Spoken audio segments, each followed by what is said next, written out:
Okay, we're going to get started in just a moment. I'm going to wait for a few more to be able to log in.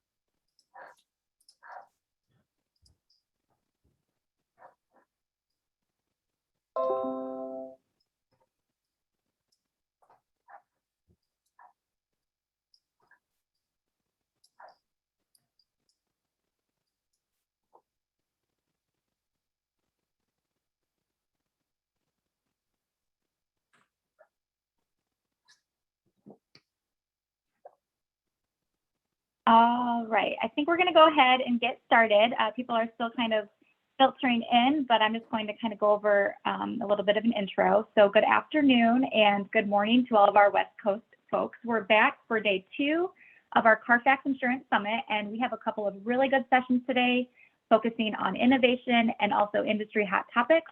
But before I introduce our next speakers, I wanted to remind all of you that you have been placed on mute.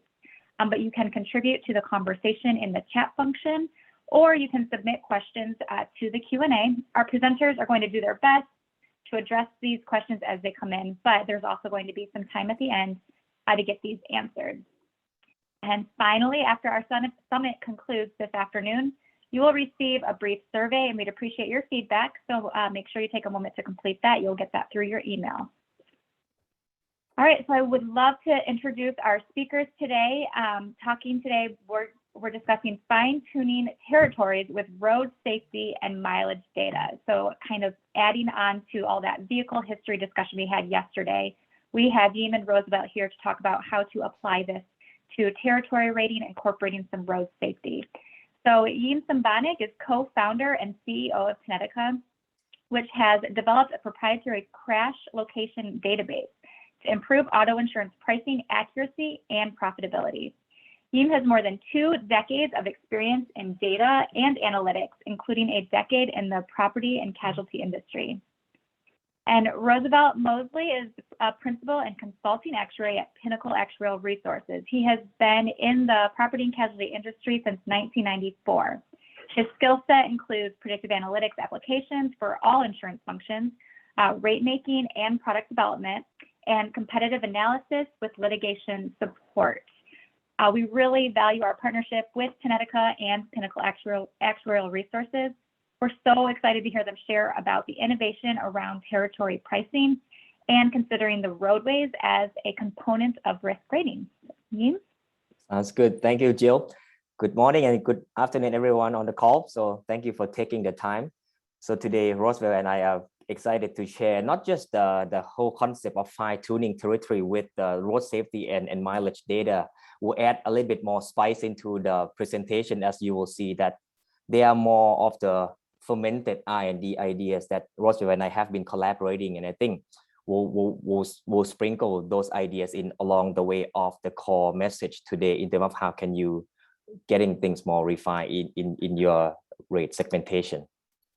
So at the overall level, for those who have not heard of TNEDICCA, we just want to spend a few minutes in terms of what's underlying data look like and how it's different from the current territory information out there in the industry, and then go into how the location risk can be packaged in terms of enhancing the understanding of the auto risk, and then basically what's the implication in terms of from where we are overall from many carriers to where we can go.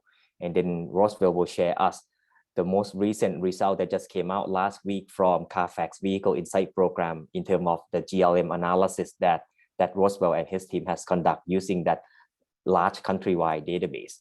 And then we'll get into the next idea of from where we are today, what are the R&D ideas that we have seen to be some to show potentials of having concrete application in our auto insurance space. So Roosevelt and I will tag team around sharing a few things that we have learned so far in that topic. So that's going to be the agenda, what that will be covering today. While I speak, I sometimes lose sight of the question that coming along the way. So I have asked you to basically kind of warn me if there are questions from the audience. and then I'll try to address the question as we go.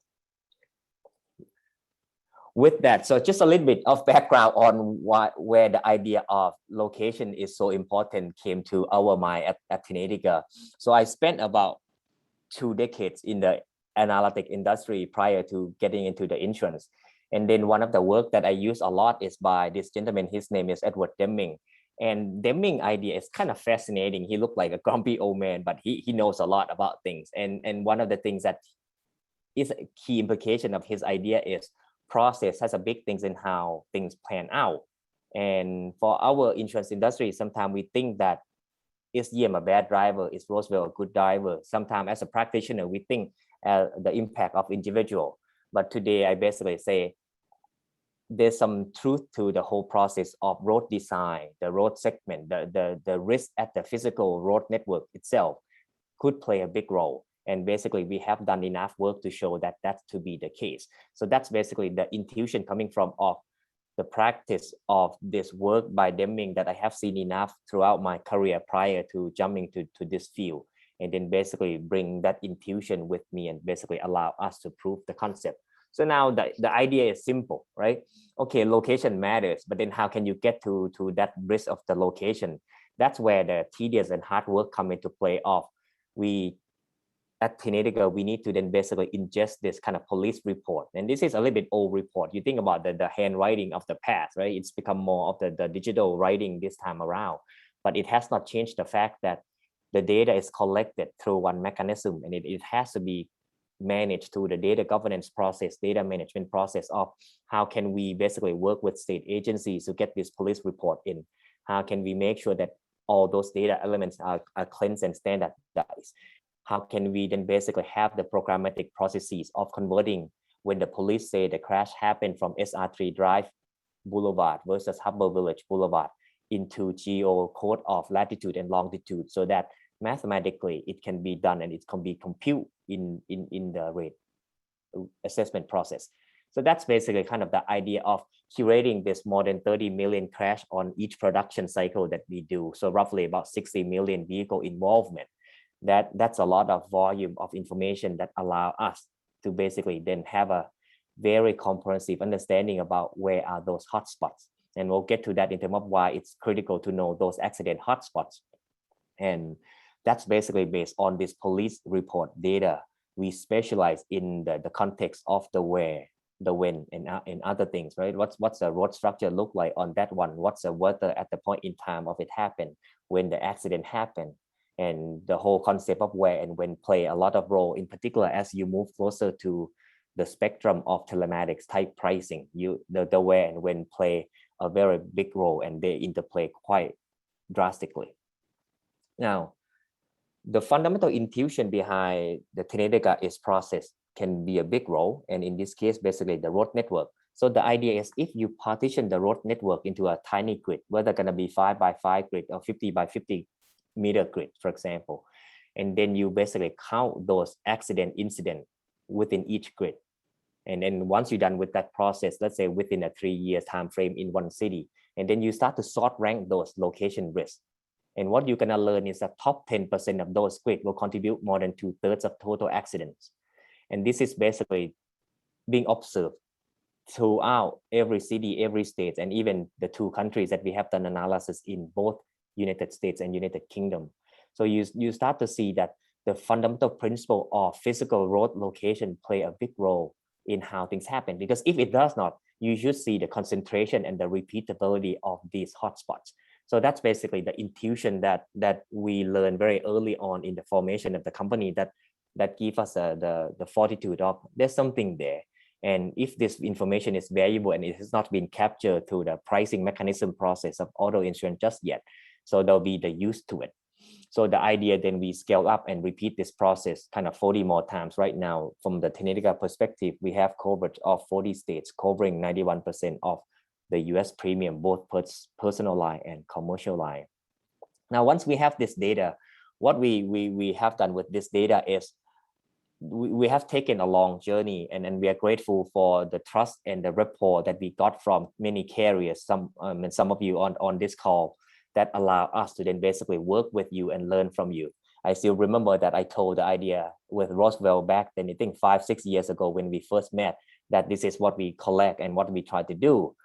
Roosevelt is actually one of the kind of a rare few that basically saw the idea right away and say, there's a truth to this one. So that's why we have been collaborating ever since from that moment to now. So with that data, what do we do with it, right? So at first, the first one for the application within the non-telematic use case in territory pricing, right? When you think about today territory pricing, you can think about it as you have either your loss experience or you use someone else's data, let's say the environmental module by the big service provider. But the idea is there a way to get more precise? And the answer to it is there is, and we'll walk you through the detail. The idea is, can we enrich the knowledge of one point once we know all the hotspots? And then if you stretch further idea of, okay, but in the case where you have an extreme precision of data of telematics, right? If you are the ride sharing companies, or if you are telematic type carriers where you actually collect the coordinates, then you can push the idea of incorporating the concept of road risk further to basically become a kind of almost a dynamic toll booth of each road segment that might interplay with the time of the trip, so on and so forth. So that's become another end of the spectrum.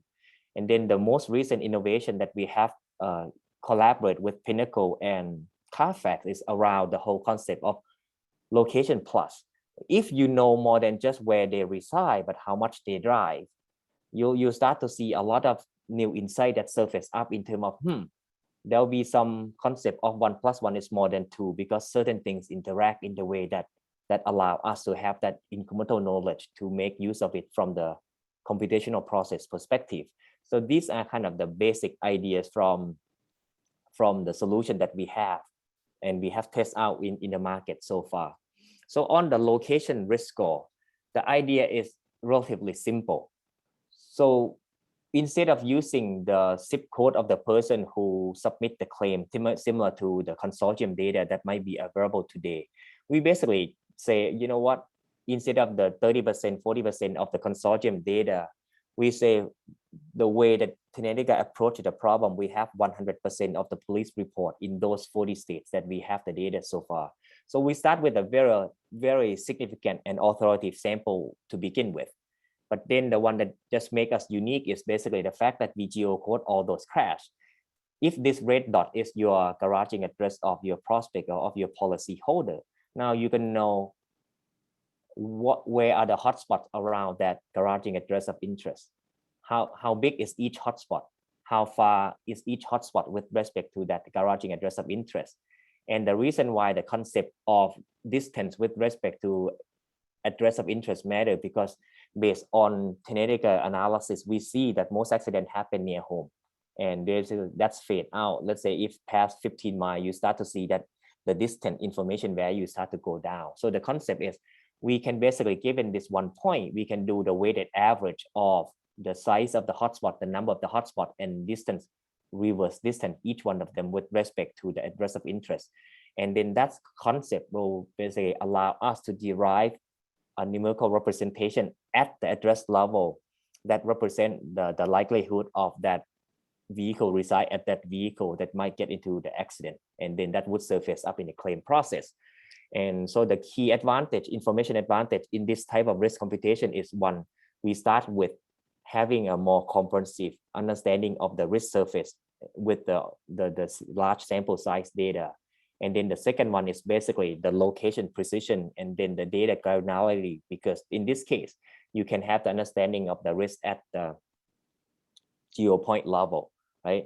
So that's become something that allow you to move away from if you are at the 5-digit zip code today. So I think that's the next one. The idea is, if you are at the zip code level today, with our data, we can work with you to see whether or not can TNEDICCA be able to provide incremental value to help you out to refine the zip code level factors, if you will, from the territory factor perspective.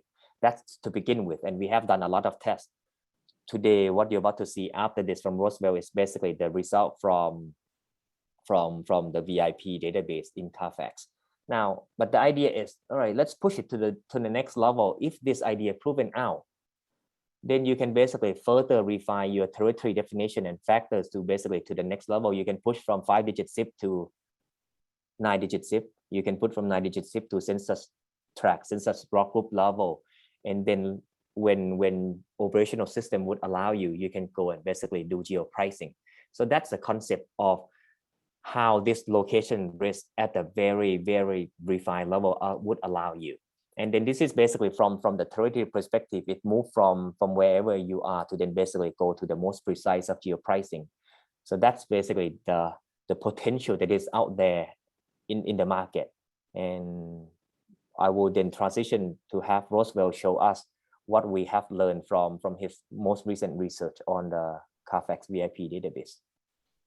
Hey, Yiem, Yeah. real quick, you had, and if you could go back one more slide. The question is, was this national data?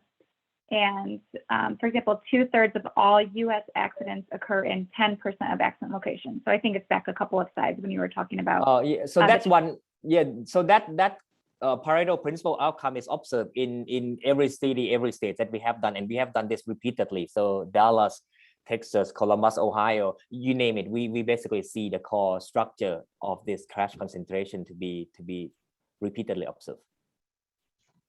And then the next question is the statistic of 80% of crashes happening within 15 miles from garage address true for both commercial and personal auto?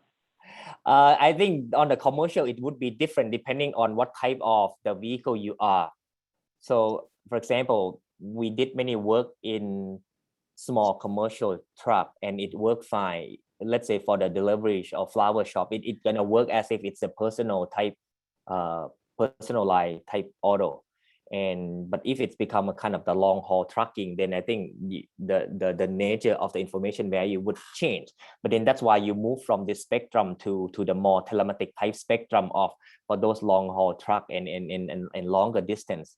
The whole concept of information value by tracking those vehicles become more useful for that reason.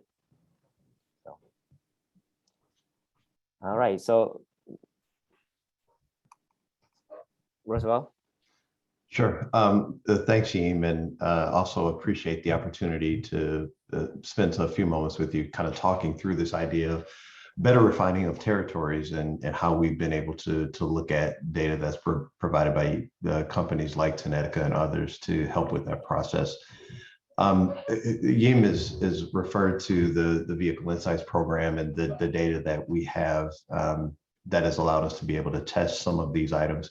And I wanted just to share at a very high level quickly some of the initial insights that we've been seeing related to the territory information that Yiem has been talking about. But just to maybe give you a little bit of context of some of these results, we've been able to essentially do some multivariate analysis on information provided by carriers that includes information related to the policy claims associated with those policies.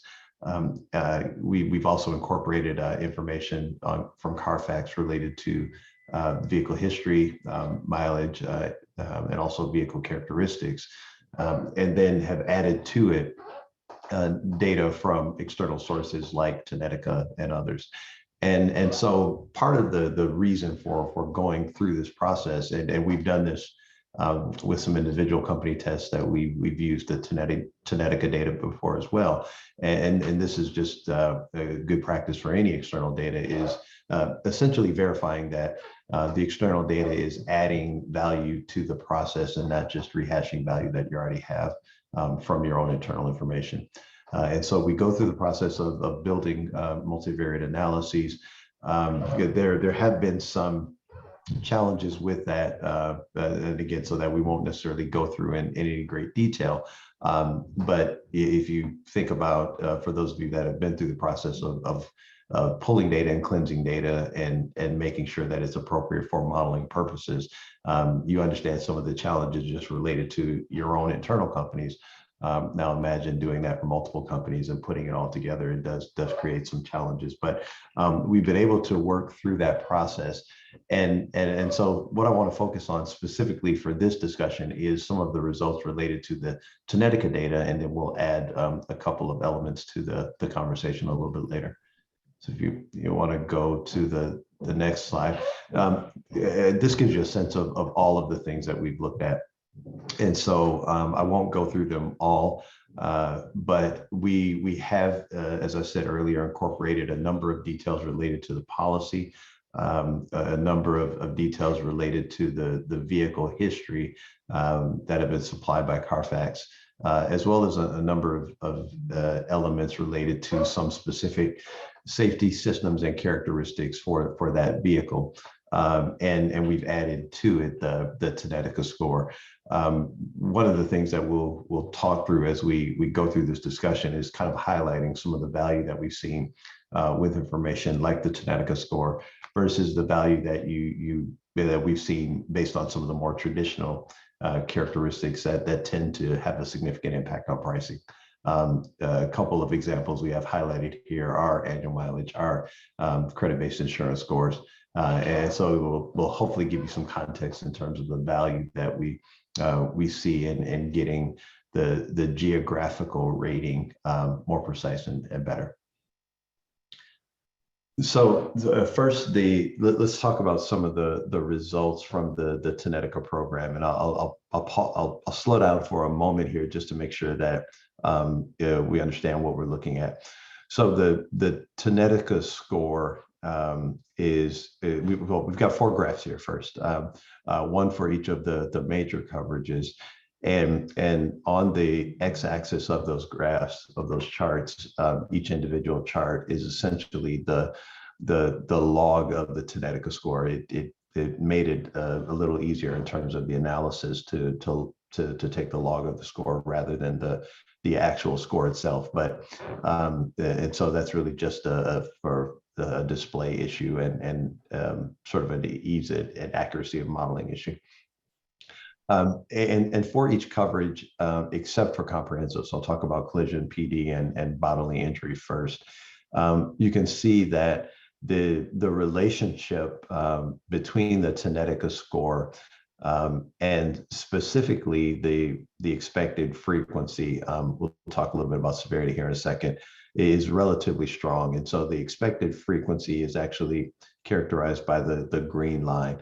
And so you can see from top to bottom where we're looking at relative risk differences of 2 to 1 for collision and up to 4.7 to 1 if you look at bodily injury.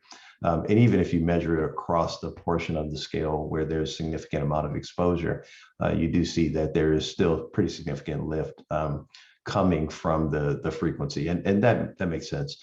The data that TNEDICCA is capturing is related to the incidence of crashes in particular areas. And so that would make sense that it translates really well to accident frequency. You can see for the severity, the severity doesn't have as substantial of an impact. And again, that also makes sense. We're talking about crash frequency, not necessarily how severe those crashes are in this data. So for collision, it wasn't significant at all, slightly increasingly significant for property damage. And interestingly enough, it actually had a slight decreasing trend for bodily injury. Some of that, we've had some discussion on that. Some of that we believe is sort of related to perhaps driving in more population dense areas versus less population dense areas, while the incidence of crashes is probably higher in those areas that are more dense. Because they're more dense, chances are you may not be driving as fast. The severity of those injuries, the severity of the crashes might not be as significant as if you're maybe driving in a more rural area. So there's some theories as to why we think that is happening, but you can see that for those key coverages, the impact of severity even for BI doesn't doesn't overwhelm the frequency impact, is still a very significant impact. When you look at comprehensive, while there is a significant relationship for comprehensive, it's actually reversed, and we've seen this consistently for many of the analyses that we've done, where the areas that have lower incidence of crash frequency actually produce higher frequencies in terms of comprehensive when you look at the TNEDICCA score. So again, we think that that has some relationship to the geographical component as well.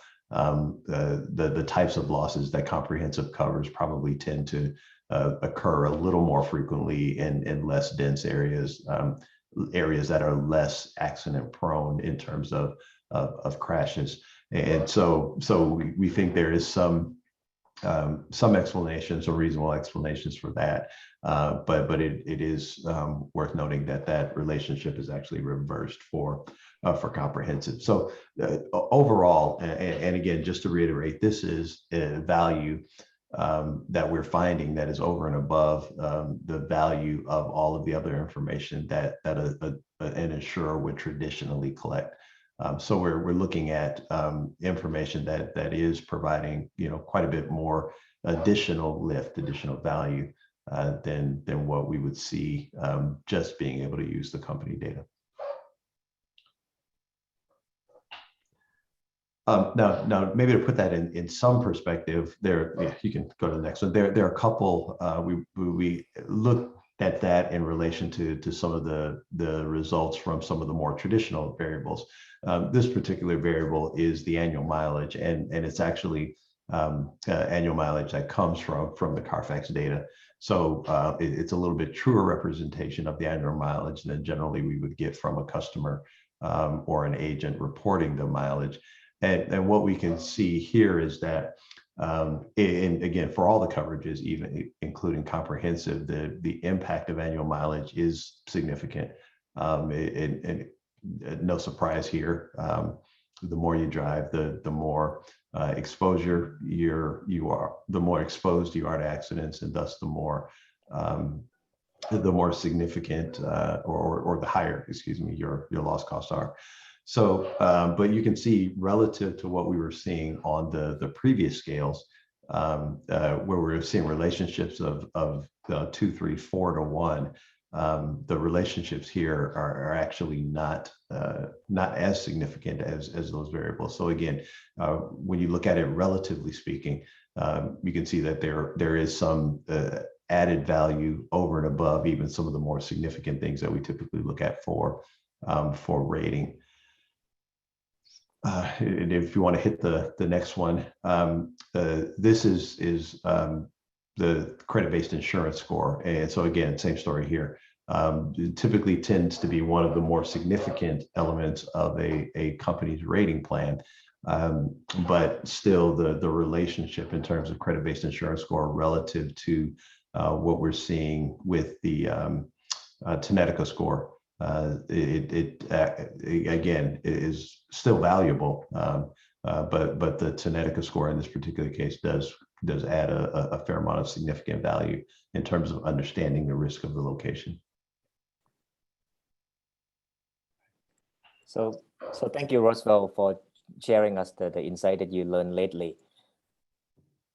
The result that you just saw so far, I think one caveat is that in the CARFAX Vehicle Insight Program, the location risk was assessed at the 5-digit zip level. So technically, the full efficacy of the location information can be further enhanced by basically going through the strategy that we discussed before of from 5-digit zip to 9 to census block group to even geo price. So that process can be further enhanced. But now this is where I really enjoy working with Roosevelt of, hey, let's push it to the next level in terms of what else we can do, what we can do, what do we learn. And Yiem, so before you push it to the next level, because I'm all about that. There, we actually did get a question, so I think it would make sense to maybe address this real quick. Right. And so the question is, should we think of applying this in place of traditional territorial rating or on top of traditional territorial rating? And I think the answer is you could really do either. One of the things that we've wanted to make sure, as we vetted the data that Yiem provides, is to make sure that, again, this is really adding additional value and isn't just it isn't just reshuffling the value that was already present in the data. And so we've tested it a number of different ways. We've kind of turned it upside down and are confident that the accident data that's being reflected here in the score does provide additional value. So given that we're comfortable that that question has been settled, the answer to whether you use this in place of or in addition to your traditional process, I think really becomes more of an internal kind of process and maintenance question. I typically would tend to think that the combination would probably get you to a little bit better place than using just the TNEDICCA score. But I could see scenarios or situations where in just using potentially the TNEDICCA score might actually make some sense as well. The one place I'd be careful of is if you look at the previous slides, the frequency impact was pretty strong. The severity impact really wasn't as strong. And so if you were to use just this in place of the traditional process, that severity impact would still need to be reflected somehow.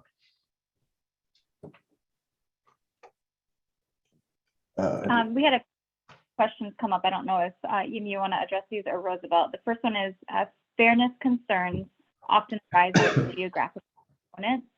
Were these considered in development of scores or assessment? Roosevelt, I'll let you take that one. Well, so no, excellent question. The answer is not yet, but coming. Not to get into the broader discussion of fairness concerns, I think that fairness discussion is going to apply to, ultimately going to end up applying to a lot of things we do, not just territory rating. So while we haven't gone down that path yet, it is one of the things that is on our list. Are there more questions, Jill? Are we good? We do have a couple more questions. Is this additional accident data available in Canada? Not yet, but we have a game plan to get there. We have got quite a bit of inquiry into Canada lately. So it's not yet, but if you can contact us offline and then we might be able to figure something out. The next question is, how is credit-based insurance score created? Is it sourced from third-party data? Roosevelt, maybe you can speak to that and how we ingested the data for the VIP. Yeah, so it ultimately comes from the carriers, which would source it from third-party data. There's a bit of massaging that has to happen because not every carrier is using the same third-party source.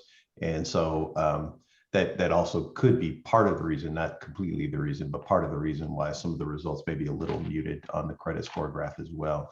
But it is sourced from third-party data, yes.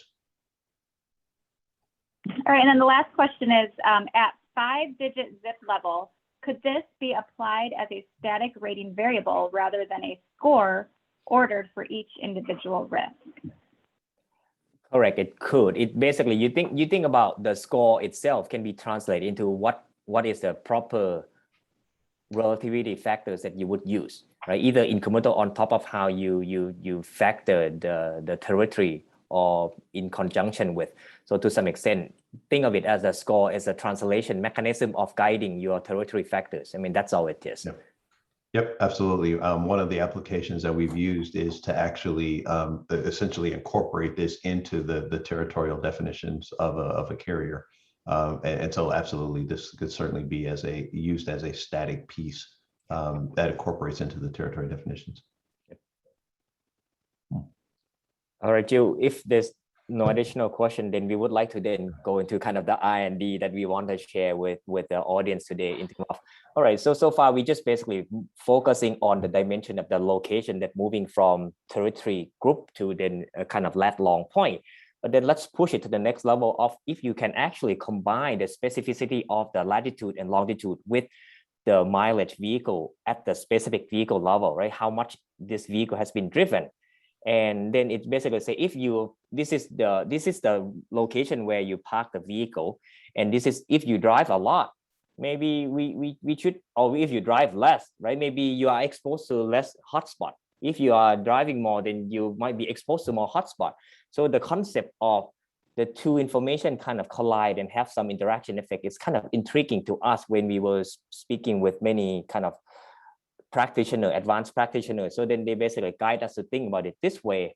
And we did the research. And when we conduct the research and look at the PO premium by different kind of group, think of it kind of, this is a simple way to display the so-called interaction effect of when you drive little in the low risk area, then your loss cost per exposure is kind of low. When you drive a lot in the high risk area, you basically kind of exposed to a lot and more likely to be prone to having the loss surface up. So you start to see this kind of, the mileage effect is basically the difference of the two lines, right? Drive a lot and drive little. And then the location effect is on from left to right. So you start to see those kind of location effect up there. But what you see is basically the difference in the slope of the two, that when you drive a lot in the riskier area, you start to see that the loss curve basically kind of rise up faster than the lower one. So that's where the information value is being interesting of, it's significant enough, it's repeatable enough, it vary by coverage type enough that would allow us to say, can we algorithmically incorporate this type of forces into our new product, our way to basically enable this process to the industry. And we basically now derive the new algorithm, we call it temporarily right now location plus, but the idea is basically build that nature that we observe of 1 + 1 is more than 2, the main effect of the two forces, and then also the interaction of the two, right? And then basically build it up to say, does it work out in the context of pure premium relativity prediction? And the answer is yes. So you start to see the blue one is the location risk from the current capability that we have. And then basically the green one is basically the newly developed idea where we join force of the mileage information with the location information, bringing the precision of dimension into latitude and longitude at the vehicle level in the context of mileage. And you start to see that that's a big lift from where we are today. And the idea is it incrementally predictive? This is not the same VIP database, but we have done this test with a very large sample set of 12.8 million vehicle exposure. So from the incremental value perspective that we work with, we also saw drastic improvement to the loss ratio trend that could be further refined and incorporate this type of risk precision. So this is basically the next area where CARFAX, TNEDICCA and Pinnacle will basically collaborating on further refine the understanding of these interaction effects and how can we make use of it in the market. So this is the most recent development that we have at least closer to provide to the market. But then Roosevelt also have something very exciting that he also kind of independently working on as well regarding kind of the new data source perspective. So I will have him share that aspect after this one. So thanks, Yiem. And actually we got a couple of additional questions and they actually kind of lead right into this next discussion. The first question asked about enhancing location crash data with corresponding fatality or injury data to potentially address the severity score. Yeah, good question. We actually have tried that. The fatal is so when you think about the totality of 100% bucket, fatal crash represent less than 0.5% of the overall crash, and they never repeat at the same location. So from that one, it's more difficult to predict. However, the injury crash, the crash that led to injury outcome, those are knowable and repeatable, similar to the prior outcome that we observed before. We have tried to incorporate those severity in the analysis before, and it helps particularly among the long tail type coverage like BI and PIP. So we saw that. So we use some of that use cases, and with the new data source actually that Pinnacle has been working on, there's a way to then also incorporate different aspects of elements into enhancing the prediction in the severity aspect of the risk as well. So I think, Roosevelt, I think you can segue into that, because I think it's fit right in. Sure. One more quick one, and then I will segue. Yep. Question: road conditions change over time. Municipalities can update traffic signals, roadway speeds when they identify problems. Does your model update with these types of environmental changes? Yeah, we do. We have to update. So one of the tedious tasks that we do every year for the time being, we basically update the data on a yearly basis. So think about it is we have at least the most comprehensive and slightly faster view of the rear view mirror that we allow us to say if the road network change, we do observe it over time, because we basically doing all this rolling window update of production capability. So that is being handled that way, but it's still not changing the fact that it's still a rear view mirror of the truth that happened, but at least that is allow us to capture the effect that you just mentioned. Sure. All right, thanks. And then this next question actually leads into this next section, which actually kind of builds a bridge between where we are today, potentially where things are headed. And the question is about carriers needing to continuously monitor the vehicle to track the geolocation data, or is this gathered one time and applied at new and renewal? And the answer really kind of gets at this information actually could be useful and valuable for both. If you think about the information that TNEDICCA is providing in terms of the riskiness of different areas where a vehicle is driving, enhancing data that potentially comes from a telematics or a UBI type application, I think really enhances the value of what this type of information can bring, because you're now tying it not to the garaging location, you're tying it to where they're actually driving. But recognizing also the fact that telematics programs still represent a pretty small minority of the market, there are also applications for applying this data in the context of more traditional rating, where we don't have geolocation information on where the vehicle is being driven. We know where the vehicle is garaged, and we have some external information that we can apply to it. And so I think enhancing what Yiem has been talking about with a couple of things that I'll mention here, I think helps us get closer to a point where you've got some things that kind of look and feel like they have telematics elements without necessarily going all the way to telematics. And so if you think about insurance risk models, we've generally had the traditional inputs, the things that we collect either from the carrier, from external sources, update at periodic intervals to rate the driver. There's also information that's now being pulled in from telematics programs that really have some information around how the vehicle is being driven, speeds, braking and acceleration type events, distracted driving. The one piece that's always been a bit nebulous, and we as an industry, and I'm speaking collectively here, haven't really got our arms around, is kind of that environmental impact. It's not just how your policyholder is driving, it's how they're driving relative to the environment that they're driving in. And so if someone driving 50 miles an hour in a environment where everyone else is going 30 is very different from someone driving 50 miles an hour in an environment where everybody around them is doing 60. So it's those kinds of environmental impacts that become important. And so this is an age test. I know we're running long, but if you remember the TomTom the TomTom navigation devices, then you fit in my age demographic.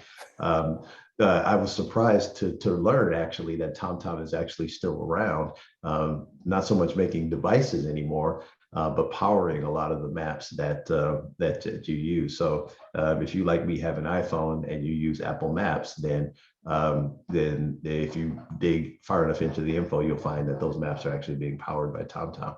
And so TomTom is actually then able to pull in information from a lot of these live GPS traces that come from smartphone partners, OEM partners, fleet management systems, telematics, and other information that allow then us to begin to put some context around this driving. So I can understand now speed profiles of different areas. I can understand how the traffic is flowing relative to speed limits in different areas. I can understand how that changes from for different periods of time. So whether it's rush hour driving, well, what used to be rush hour before COVID, or nighttime driving or weekend driving, and how all of how those profiles change over time. And so what that does is that now allows us to put this driving in context. And so again, if you think about it from a telematics perspective, being able to track where a person is driving, when they're driving there, and what's going on around them certainly provides additional value.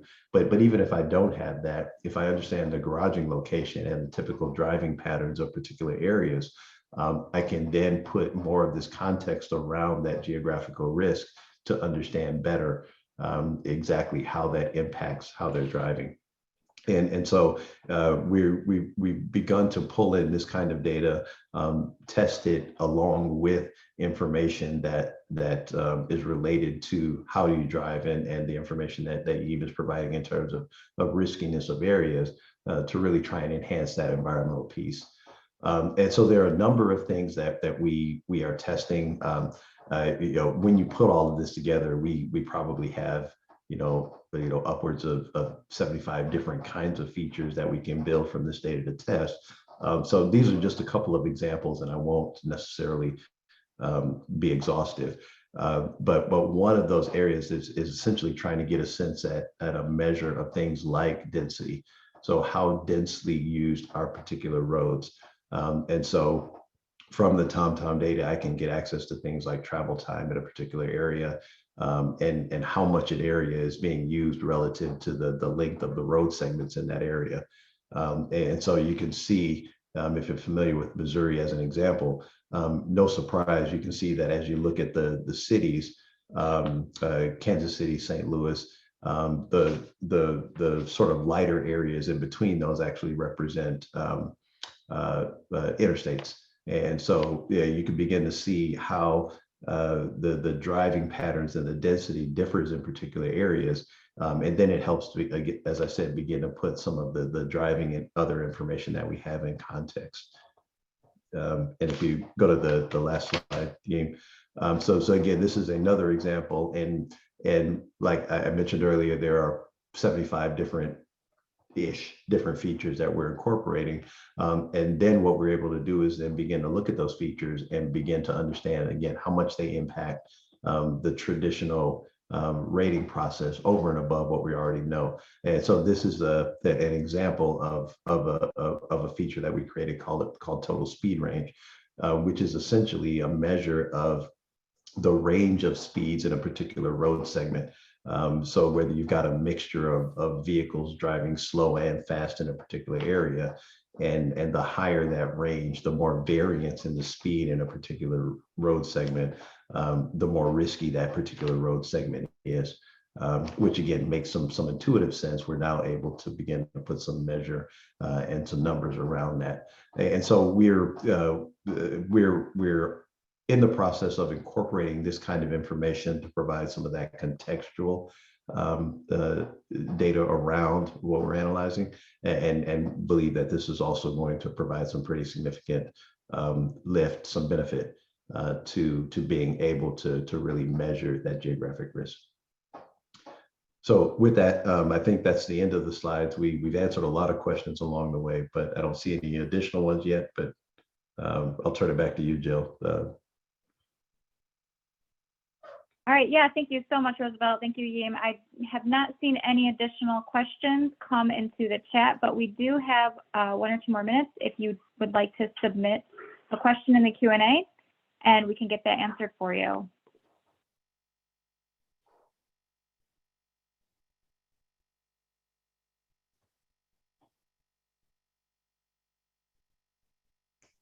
So I haven't seen any more come in at the moment. Thank you, Roosevelt and Yiem, again. really interesting, really exciting things coming out of TNEDICCA and Roosevelt's team partnering with TomTom. Really exciting to be able to be a part of that partnership, to be able to just kind of capitalize and bring it to market. So we're going to keep looking out for that performance of that road safety score. And just a reminder, if you have registered for the 4th session, you need to log out of this meeting and find the link to session 4 in your email, and we will reconvene in about 10 minutes. So thank you so much, everybody, for joining. Thank you, everyone. Thank you.